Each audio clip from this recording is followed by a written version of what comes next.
Nederlands. Extra Journaal. Vers van de pers. Welkom bij Extra Journaal. Fijn dat u weer kijkt. We hebben voor u het belangrijkste nieuws op een rij gezet. En we beginnen met het bericht dat er opnieuw een vrouw is opgepakt in verband met de moord op Mike Venema. Dat is een moord die veel aandacht heeft gekregen de afgelopen tijd. Mike Venema, zijn lichaam werd aangetroffen in 2019. Zijn lichaam was toen in een pick-up die in het water terecht was gekomen bij Shoot. De politie gaat uit van een misdrijf en eerder deze week werd al een 26-jarige vrouw in Rotterdam aangehouden. Zij zit nog steeds vast. Nu gaat het om een 24-jarige vrouw uit Zwijndrecht. Aangezien Mike Venema in 2018 is verdwenen, gaat het dus om twee personen die ten tijde van de verdwijning van Mike Venema 18 en 20 jaar waren. Volgens de politie in Nederland is de aanhouding het resultaat van een langdurig onderzoek in nauwe samenwerking met de politie van Curaçao. Het onderzoek is nog op dit moment in volle gang en meerdere aanhoudingen in deze zaak worden niet uitgesloten. De Fondation Peter R. de Vries heeft in verband met deze zaak eerder €100.000 voor de gouden tip uitgeloofd. Jacinta Constantia uit de gevangenis. De voormalig parlementariër en minister van Gezondheid Jacinta Constantia is gisteren uit de SDKK vertrokken. Ze heeft haar straf uitgezeten. Constantia meldde zich op 1 augustus vorig jaar om haar straf uit te zitten. Ze was veroordeeld tot 21 maanden gevangenisstraf in verband met fraude met 40.000 mondkapjes tijdens haar ministerschap tussen 2010 en 2012. Ook haar ex-man is voor die zaak veroordeeld. De oud-minister heeft zelf altijd betrokkenheid in deze zaak ontkend.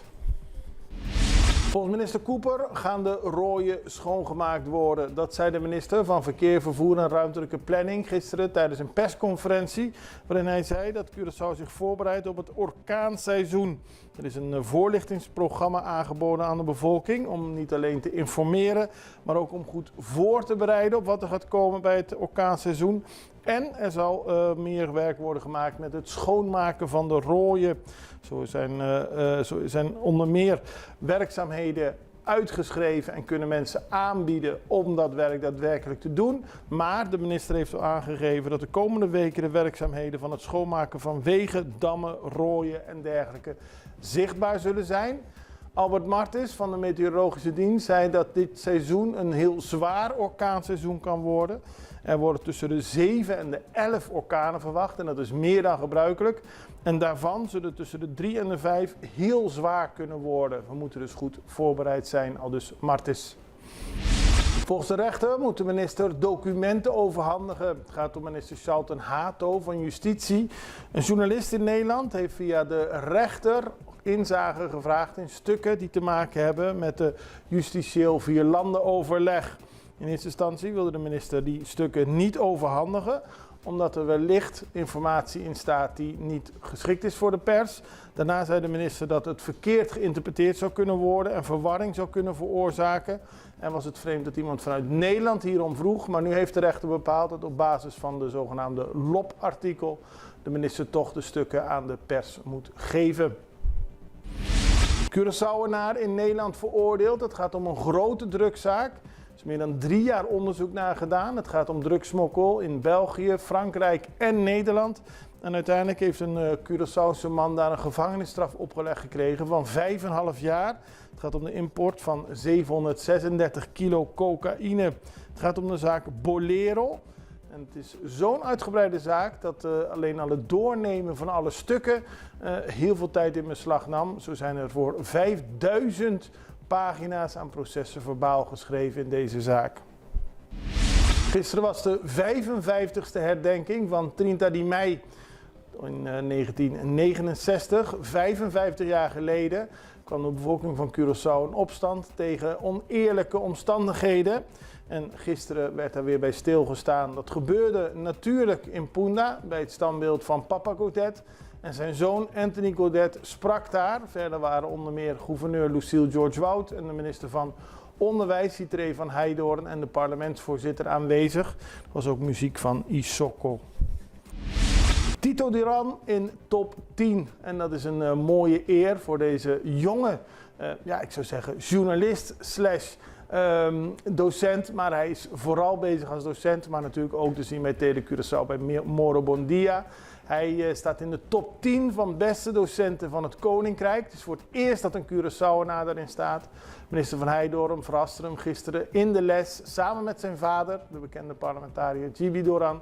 En iedereen was heel blij. Ook Tito zelf was erg verrast met deze toch wel hele prestigieuze opname in de lijst van de beste docent van het Koninkrijk. Hij was verrast en ook heel erg trots. Wij gaan even over naar een break, zijn zo bij u terug.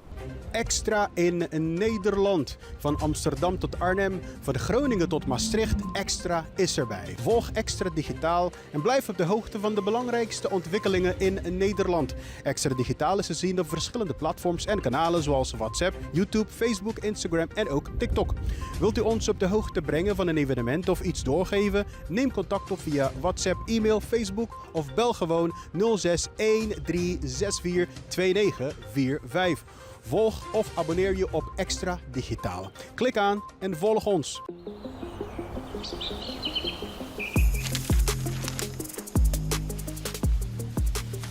Welkom op Curaçao, een van de mooiste eilanden in de Caribiën, een ware parel. En het is een eiland waar je van heel veel zaken kunt genieten. Van de natuur, van de zee, van het eten, van de mensen en zoveel meer. Curaçao is een eiland waar heel veel gebeurt op het gebied van politiek, cultuur, sport en zoveel meer. En Extra Journaal brengt het belangrijkste nieuws van Curaçao. Maar we hebben ook aandacht voor al het nieuws op Bonaire en Aruba en op de bovenwinden, Saba, Sint Maarten en Sint Eustatius. En we belichten al het nieuws van alle kanten. Het nieuws is duidelijk, actueel en vers van de pers. Extra Journaal, elke werkdag op Salto. Op Curaçao zijn we de hele dag bezig met het maken van Extra Journaal. Volg ons op je favoriete Amsterdamse zender, Tauro.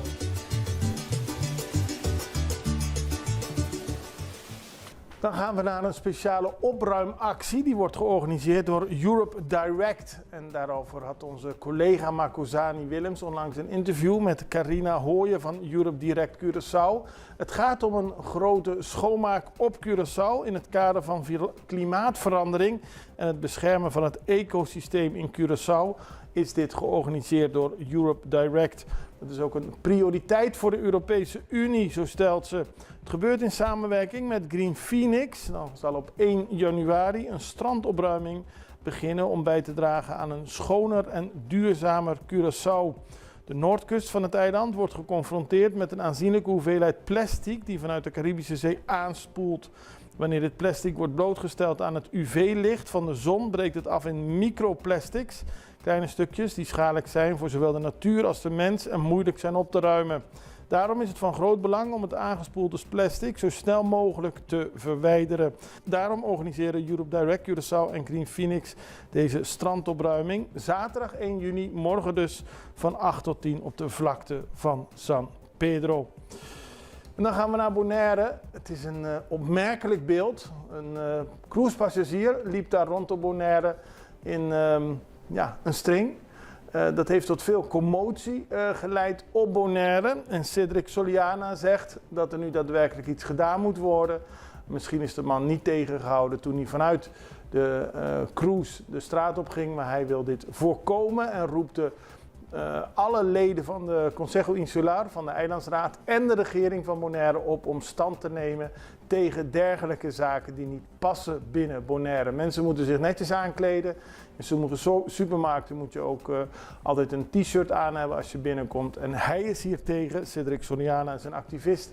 Die vindt dat we daar op Bonaire tegen moeten optreden en dat de man een boete had moeten krijgen. Het is de vraag of de Eilandsraad en de regering daadwerkelijk meegaat in de oproep van Cedric Soliana. Dan gaan we naar Mexico, want daar is sprake van een hittegolf al enige tijd en dat heeft al geleid tot 61 doden. Het aantal sterfgevallen in Mexico sinds maart is dus gestegen naar 61.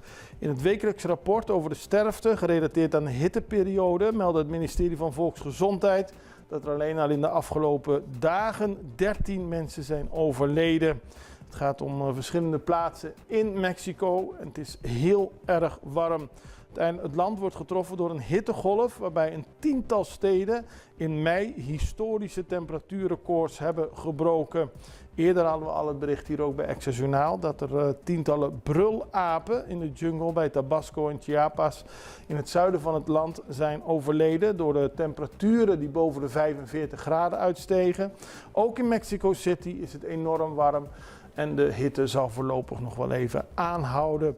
Volgens de regering moet iedereen zorgen dat ze de schaduw opzoeken, voldoende water drinken. Maar op sommige plaatsen lijken de flessen water en de zakken ijs niet aan te slepen en is er soms sprake van een tekort. We houden het voor u in de gaten en ook het andere nieuws hier allemaal op Curaçao en andere mooie eilanden in de Cariben. En maandag zijn we weer bij u terug. Ik hoop u dan ook weer te zien. Tot ziens, het allerbeste. Dag.